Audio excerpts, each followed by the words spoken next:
So for retailers, there's been this kind of preoccupation with the plastic bag. Really, it's not a material impact area. How is sustainability shaping consumer shopping trends? In many different ways, and particularly heightened as a result of the pandemic. Heading into the pandemic, awareness and understanding of sustainability was on the rise. What the pandemic has done has really shown us all that sort of deep interconnectivity between our natural system and us as humans. So that link between the health of the planet. So COVID started with illegal wildlife trading in Wuhan, and actually it started before that.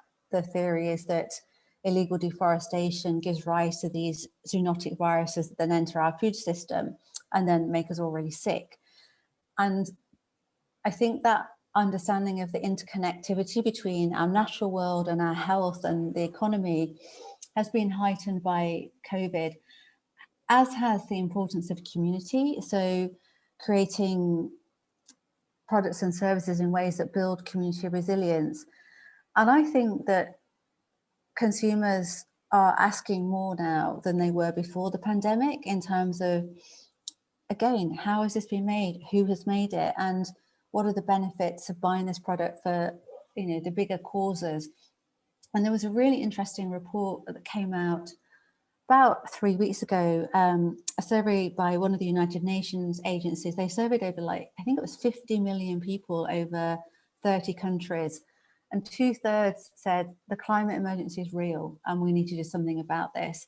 So I think that these sustainability issues are really shaping consumer sentiment. Also, obviously, the big flare-up around racism that we had in the last few months. The million-dollar question is, how is that translating into active purchasing choices? And I think that is beginning to happen because we've shifted from a situation which was definitely the case where in the early days of sustainability, brands and retailers tended to drive the prices up of organic products, of sustainable products. And therefore there became a narrative that actually sustainability costs more. It actually doesn't, it saves you money. And so now we are in a situation where we've got products that are more sustainable than the one next to them. They're the same price. And I think that's going to tip the market. Do you believe leading businesses and brands are doing enough to combat climate issues? And if not, why not? No, they're not. Nobody is. Why not? Partly because of the constraints of the economy that we're in. Ours is an economy that is fueled to a large extent on short-term profit maximization.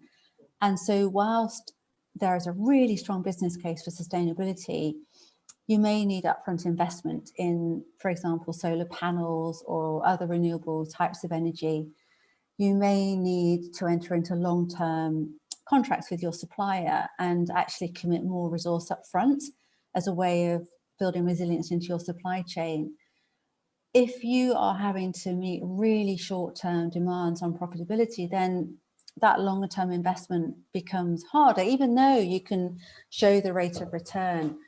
So one of the biggest barriers is this kind of drive for short-term profit maximization, which is why it's really great that investors are beginning to shift on this and realize that actually short-term profit maximization without a view to long-term value creation is really short-sighted for the long-term prosperity of the market. So that's definitely one barrier, is kind of the way that capital markets work. And then I think there's another barrier, which is much more human, which is I just don't think we're ambitious enough. I think we're just a bit too comfortable that we'll just tweak things here, tweak things there. So I think another barrier is what we would call mindset. So there's just a lack of ambition in some quarters and a lack of creativity. And so the two big unlocks then are, if we can kind of really mainstream sustainability within the investment community, send the right signals into the market, focus on long-term value creation. If we can be bold and ambitious, then I think you'll see an acceleration. What are your top 3 tips all businesses should adopt to improve their sustainability policies? First of all, focus on your big impact areas. So sometimes sustainability policies don't focus on where you can make the biggest difference. So for retailers, there's been this kind of preoccupation with the plastic bag. Really, it's not a material impact area. You know, where and how you're sourcing raw materials, as I said earlier, really is a much bigger impact area.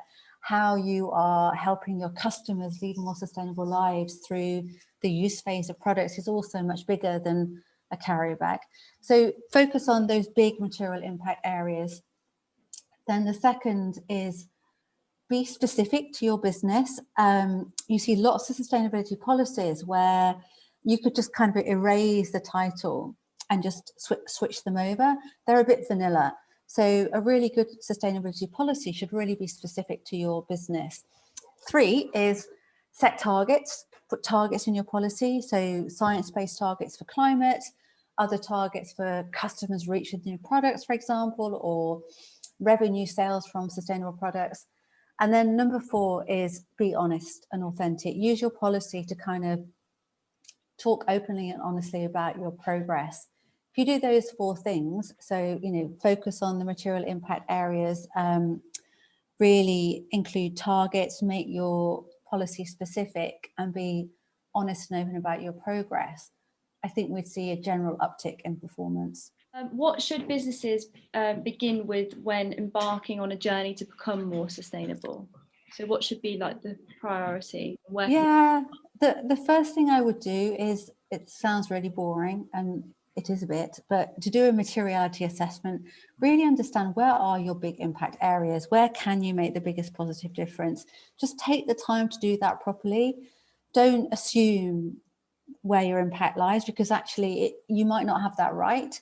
So just take the time to do a proper materiality assessment, find out where your biggest impacts are and where you can really optimize the contribution that you make to the world around you. Start there.